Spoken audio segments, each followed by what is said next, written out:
Hola, bienvenidos a Investigación en Electromovilidad y Almacenamiento de Energía, por sus siglas IEAE, un programa vinculado entre el Instituto Politécnico Nacional, el Instituto Mexicano de Ingenieros Químicos, el Clúster de Energía de Chihuahua y México Energía que Mueve. Hoy lunes 23 de marzo del 2026, su servidor Leandro Brito Barrera, platicaré de los nanocompuestos para la hidrólisis de borohidruro de sodio. En este capítulo hablaré de una introducción, el generador de hidrógeno con borohidruro de sodio y nanocompuestos para la hidrólisis de borohidruro de sodio. En cuanto a la introducción, recordar que desde la primera temporada de IEAE se habló del almacenamiento físico del hidrógeno, que físicamente lo podemos almacenar en sus tres estados de agregación. Para almacenarlo en forma gaseosa necesitamos comprimirlo, necesitamos recipientes a presión. Y ahí hablábamos los requerimientos de esos recipientes a presión. Para almacenar el hidrógeno en su estado líquido necesitamos sistemas criogénicos y también hablamos en esos primera o segunda temporada de los requerimientos de los sistemas criogénicos. Y a lo largo de estas ya 7 temporadas anteriores se ha hablado de almacenar físicamente el hidrógeno en estado sólido y las más de los capítulos ha sido cómo almacenarlo en metales de hidruro. Ahora bien, esa forma de almacenarlo en metales de hidruro o en estado sólido hay de dos formas, que es la de adsorción y la otra es la de absorción. La de adsorción es una atracción eléctrica en la superficie de los materiales. Entonces vemos aquí una imagen de puros átomos azulitos que genera un conglomerado de ese material, pero que el azul más claro es el hidrógeno y ese hidrógeno eléctricamente queda pegado a todo este material por diferencia de carga eléctrica. Se están atrayendo y ahí queda pegado, queda absorbido. Muy diferente al caso de absorber, que a diferencia de la absorción, que nomás es en la superficie, en la parte de absorber se mete por todas las huecos, orificios que tenga el material. Entonces vemos que en el caso de este material hay moléculas azules, moléculas grandes y espacios entre esas moléculas, en donde el azul más clarito se mete en varios de estos orificios, que queda ahí almacenado dentro de esos orificios, absorbido el hidrógeno. Otra de las formas de almacenar el hidrógeno físicamente y que es mucho más rentable, se está viendo, que almacena mucho más hidrógeno, es con la parte del grafeno en sus diferentes acepciones, tanto el grafito, perdón, en el carbono en sus diferentes acepciones, principalmente en lo que tiene que ver con el grafito. El grafito se llama así porque está en 3 dimensiones, 3D, pero si nosotros vamos esfoliando, sacándole laminitas a esa 3D, me quedan 2D, que al 2D es el grafeno y que es ahorita el más rentable de los nanocompuestos de carbón. Y si esto lo enrollo, voy a tener una sola dimensión, un tubo, una línea, y esos son los nanotubos de carbón. Y finalmente, si lo hago en 0 dimensiones, un solo punto, es el fulloreno. No importa si sea metálico y duro, si es por cosas de micromateriales de carbón, nanomateriales de carbón, si es por absorción o por absorción, todas estas formas de almacenar en estado sólido el hidrógeno siguen siendo muy caros y todavía no tienen bastante tiempo de duración de esta forma de almacenar. Claro, como todo, para ciertas circunstancias ya lo lograron y en Europa, como les he dicho, sí ya hay celulares que tienen baterías en donde trabajan con pilas de hidrógeno, donde tiene ahí almacenado hidrógeno en estado sólido, lo va soltando y van generando la electricidad que requiere el celular. Obviamente ya hay muchos vehículos en Europa que trabajan con hidrógeno, donde tienen su tanque de hidrógeno y obviamente gas comprimido y tienen una pila de hidrógeno para estar recuperando ese hidrógeno, usando ese hidrógeno con electricidad. Recuerden que una pila de hidrógeno es, tengo hidrógeno, lo combino con oxígeno y voy a tener electricidad y obviamente agua. Estas pilas no forzosamente pueden ser de hidrógeno, también pueden ser de metanol. Agarro el alcohol metílico o metanol, lo combino con oxígeno y me da electricidad y obviamente el derivado del metanol. Obviamente de estas pilas la más eficiente es la de hidrógeno porque solamente me da agua que no es contaminante y me da electricidad. Y más si quemo el hidrógeno, pues también me da mucha energía al quemarla, más oxígeno, voy a tener agua con mucha energía. Lo que es más rentable es el almacenamiento químico del hidrógeno. Y en ese tenor aquí hemos hablado mucho que lo más utilizado actualmente es en amoníaco. Tan es así que se distribuye el hidrógeno por todo el planeta en forma de amoníaco, llega, se separa el hidrógeno y los nitratos que tiene el amoníaco, para que esos nitratos me sirvan para tener abono en diferentes partes del mundo. Entonces, aquí mismo en México Energía que Mueve tenemos un proyecto en la frontera con Estados Unidos en Tecate, que lo tenemos parado por situaciones de la política actual que existe en México, en Estados Unidos y ahora ya en el mundo. Pero a su debido tiempo lo retomaremos, de hacer grandes cantidades de hidrógeno por hidrólisis con sistemas fotovoltaicos y almacenarlos en amoníaco. Bueno, la otra forma química, para que el almacenamiento de hidrógeno fuera rentable y eficiente, se introdujeron los medios químicos como alternativa. Y los más utilizados son almacenar el hidrógeno con magnesio en hidruro de magnesio. El momento que tú separes vas a obtener hidrógeno y vas a tener magnesio. O borohidruro de litio. Vas a separar, vas a tener el litio y vas a tener el hidrógeno. O sistemas binarios combinados de hidróxido de magnesio, hidruro de magnesio más hidruro de aluminio litio o alhidruro de litio.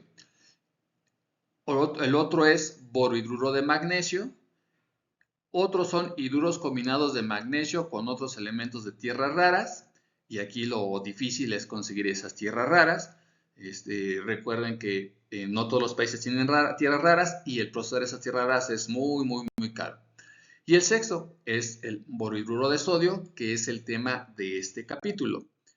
El hidrógeno almacenado en borohidruro de sodio puede liberarse por hidrólisis o termólisis. Es decir, tengo agua, a esa agua le echo el borohidruro de sodio y solita, con el tiempo va a empezar a separarse el hidrógeno.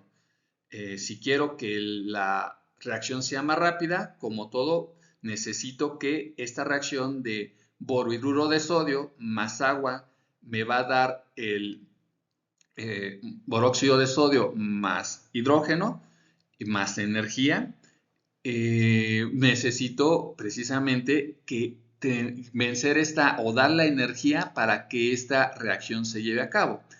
En ese tenor, por sí sola sí se da, pero es muy lenta porque es mucha la energía que se requiere. Entonces va adquiriendo energía del medio ambiente y esta va generando esta reacción muy, muy, muy, muy lentamente. Y entonces cuando se llega a hacer, suelta todo el hidrógeno de manera espontánea, no controlable. La forma de hacer esto que no sea por hidrólisis de manera espontánea, lenta y cuando se haga sea muy rápida, cuando se llega a hacer esa reacción, o sea, tarda, es lenta porque tarda en hacerse, pero cuando se hace, la reacción es muy rápida. Entonces, se requiere hacerla por termólisis, es decir, calentar esta reacción de borohidruro de sodio con agua y eso ya es termólisis y va a ser más rápida la reacción y más controlable. Pero vamos a gastar dinero en estar calentándola y además en fines prácticos, tener algo muy caliente no es útil para muchos requerimientos donde se va a utilizar el hidrógeno. Se prefiere entonces la hidrólisis a la termólisis, ya que podría ocurrir en condiciones normales. El borhidruro de sodio libera un alto rendimiento de gas hidrógeno tras su hidrólisis. Representa el 10.68% en peso de su contenido total.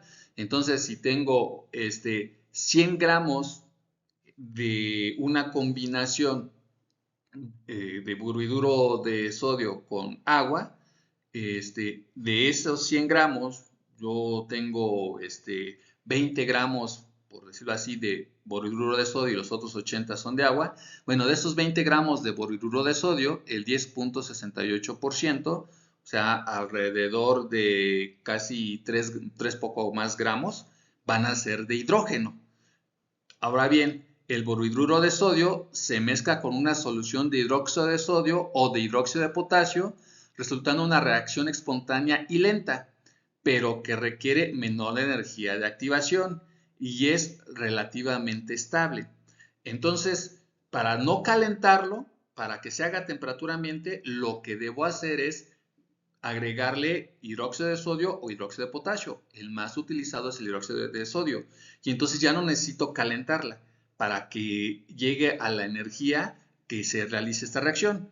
Poniendo el hidróxido de sodio a temperaturas ambientes, se puede generar esta reacción de borhidruro de sodio más agua me dé óxido de boro o de sodio o boróxido de sodio e hidrógeno. Entonces, por ejemplo, se ha reportado que la vida media del borhidruro de sodio es de 430 días con solo aumentar su pH a 14 a 25 grados centígrados. No implica que obviamente el máximo pH es 14, al meterle hidróxido de sodio lo vuelves bastante alcalino y llega a su pH hasta 14, no implica que el llevarlo al pH 14 sea el máximo rendimiento que tenga este tipo de reacción. No es lineal, que además este alcalino va a dar una menor temperatura, sino son picos.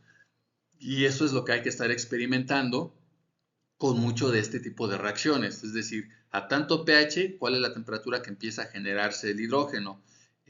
O combinaciones de hidróxido de potasio, cuánta concentración de hidróxido de potasio, con cuánta concentración de borhidruro de sodio y con cuánta agua disuelta o disuelta en cuánta cantidad de agua.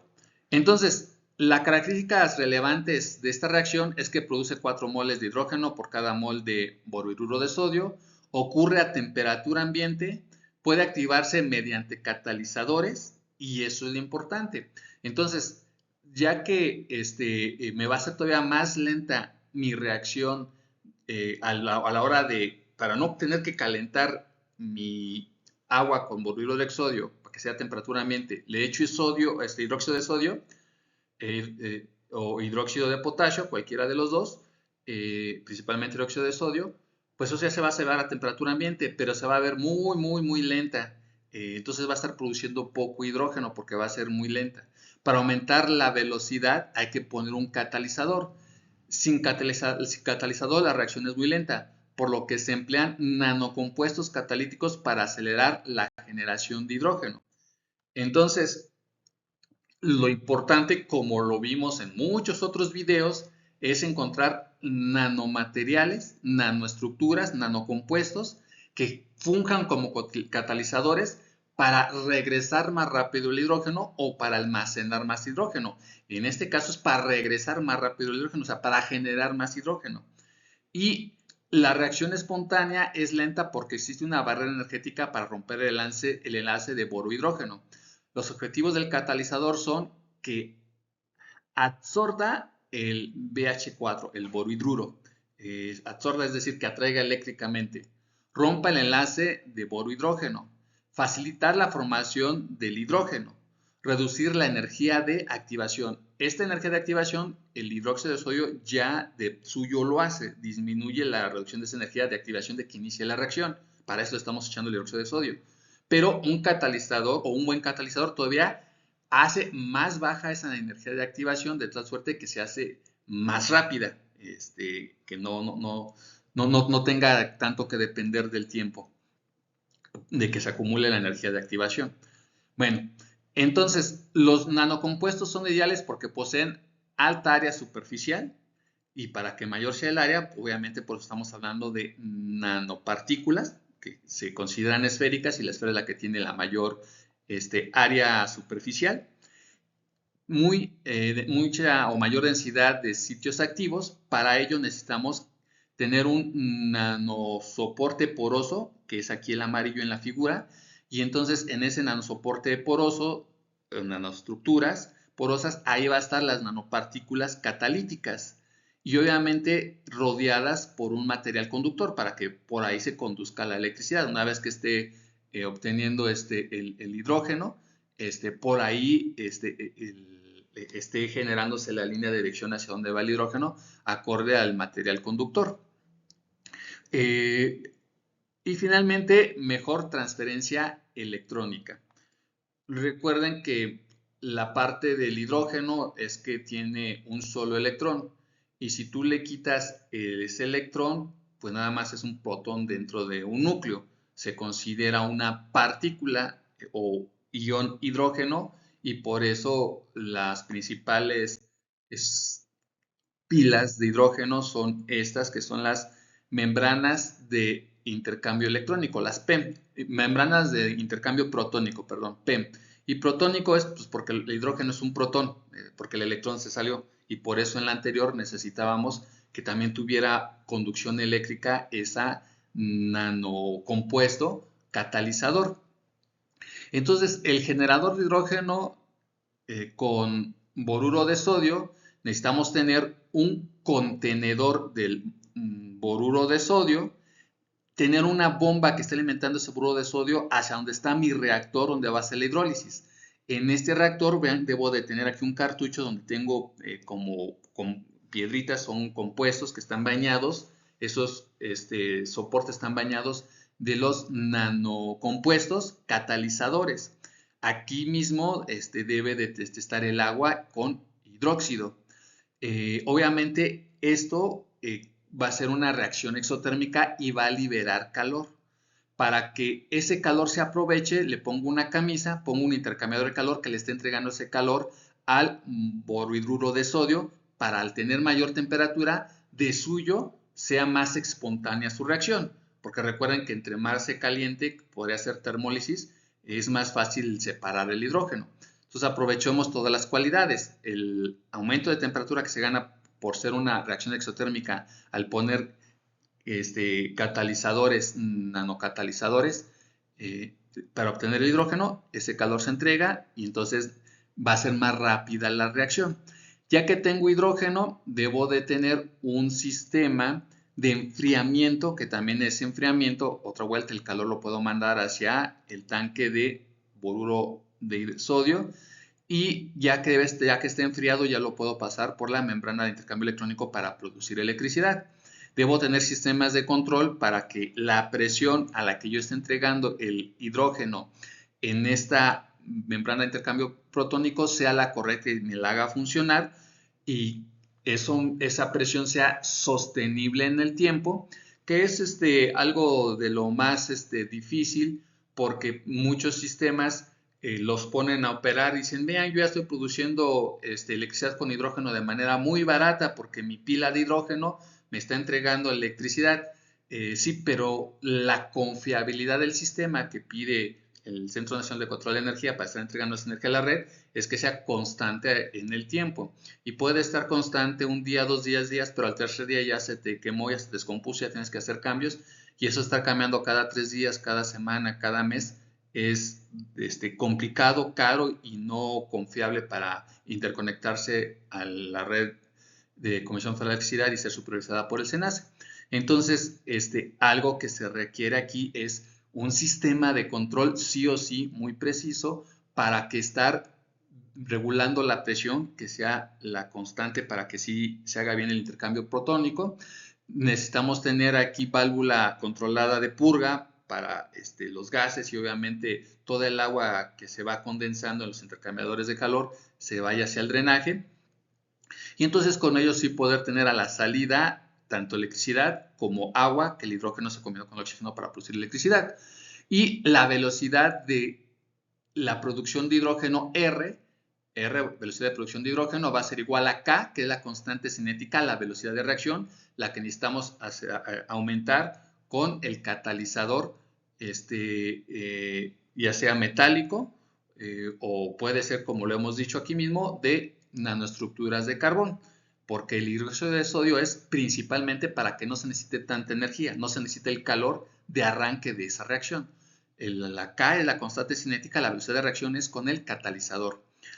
Y el A, que está elevado el compuesto del boruro de sodio, borhidruro de sodio, A y B es la orden de reacción del catalizador, pueden ser 0 respecto al borhidruro de sodio y 1 respecto al catalizador. Estas velocidades de reacción, estas constantes, estas exponentes de estas velocidades de producción de hidrógeno son las que se deben de estar controlando para tener un hidrógeno constante, una presión constante y que esto sea de calidad. Y realmente son pocos los inventos que existen en el mundo que pueden dar una confiabilidad para dar una energía de calidad y mantener ya un sistema eléctrico funcional como son ya los sistemas fotovoltaicos, que también entregan corriente directa, igual que estaría entregando corriente directa. Bueno, el generador de hidrógeno con borhidruro de sodio, su velocidad depende de qué parámetros: tamaño de la nanopartícula, menor tamaño, mayor actividad, mayor velocidad de reacción, pH, medio alcalino que estabiliza al borhidruro de sodio. Venga, aquí nos dice mayor, o sea, aquí sí no hay una relación lineal, como les dije, hay en picos, hay que buscar qué pico es el mejor para que me esté dando una mejor reacción. Temperatura, aumenta velocidad, aquí sí, a mayor temperatura aumenta la velocidad, porque hasta se está generando de manera espontánea la separación del hidrógeno del borhidruro de sodio conforme aumentamos la temperatura. Concentración de borhidruro de sodio, aumenta la producción. Entre más concentración haya, pues más producción de hidrógeno va a haber. Pues es obvio, porque el hidrógeno está desprendiendo del borhidruro de sodio. Y la carga catalítica controla la cinética, es decir, cuánto catalizador estamos poniendo. Con eso, lo que se ha visto, que por ejemplo, níquel en grafeno ya tiene de 4.000 a 8.000 milímetros de hidrógeno por cada minuto gramo. Y vean otra vuelta, es de 4.000 a 8.000, todavía no hay un valor estable, todavía es un rango muy grande, lo que eso disminuye la confiabilidad del sistema de tener una producción continua, una entrega de electricidad continua. Claro, para eso podemos poner dispositivos almacenadores de hidrógeno que me dieran esa continuidad y recipientes alternativos que estén controlando más esta reacción. Y de eso se trata la investigación. La otra es el cobalto con boro amorfo, que nos está dando ya de 3.000 a 6.000 mililitros de hidrógeno por cada minuto, por cada gramo. Y la otra es el rutenio con carbono, que nos da 15.000 mililitros, que es el más grande y el más constante de hidrógeno por cada minuto, por cada gramo. Entonces, este generador de hidrógeno necesita tener un módulo de almacenamiento del reactivo, que aquí lo vemos hasta el lado izquierdo, donde está el borhidruro de sodio, con tanque de solución alcalina. Entonces el hidróxido de sodio debe de estar aquí. Creo que hace rato dije que debe estar en el reactor, entonces no debe estar en el reactor, debe de estar aquí en el tanque donde está el borhidruro de sodio. Ahí ya debe estar alcalino con el hidróxido de sodio. Tanque auxiliar de agua, si se desea un ajuste fino. Este tanque auxiliar de agua es precisamente para tener una producción de hidrógeno constante, agregarle, quitarle agua a este reactor. Y la bomba dosificadora que va hacia el reactor, que está dosificando la inyección del borhidruro de sodio. El otro es el reactor de hidrólisis catalítica. Ese es el reactor que está en medio. Necesita un reactor tubular o de lecho fijo. Necesita un cartucho que está en medio con nanocatalizadores, donde están ahí las partículas como piedritas.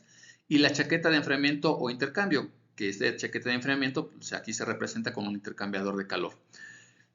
Acondicionamiento del gas, que es el enfriador del hidrógeno para entregarlo a las condiciones de presión y temperatura que requiere la PEM, la membrana de intercambio protónico, en donde está el separador de gas líquido, el condensador enfriador, que es el principal componente, la trampa de humedad para que todo lo líquido se vaya, un filtro fino y un regulador de presión, que es el que va a estar con un sensor mandando la señal al sistema de control.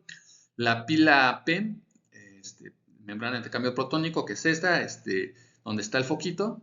El suministro de aire, obviamente aquí hay hidrógeno que se está entrando por el sistema de enfriamiento. Hay que meter por otro lado aire para que en ese aire que hay oxígeno se combine con el hidrógeno y me dé agua.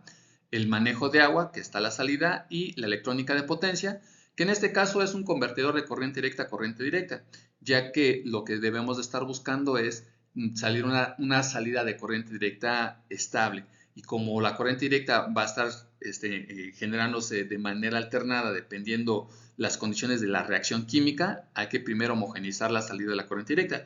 Y ahí le podemos poner un inversor para tener corriente alterna. El sistema de control son sensores de presión en la entrada de la membrana, una de temperatura, medidor de temperatura y de caudal. El otro es un PLC o microcontrolador industrial y la válvula de seguridad que se ve arriba del enfriador.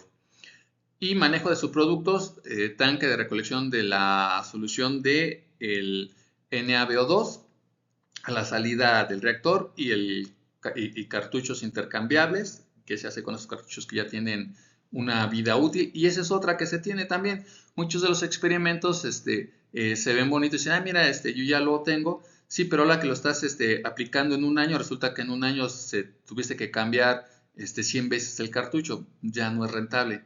Ahí es donde también la investigación todavía le falta bastante que recorrer.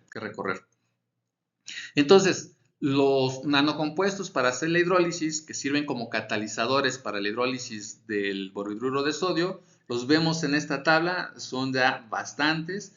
Tenemos el rubidio, el cobalto níquel, el rubidio el nitrógeno, el silicio con nanotubos de carbón y platino y paladio, el cobalto, el carbón, el boruro carbono, el níquel con cobalto, el cobalto níquel con boro.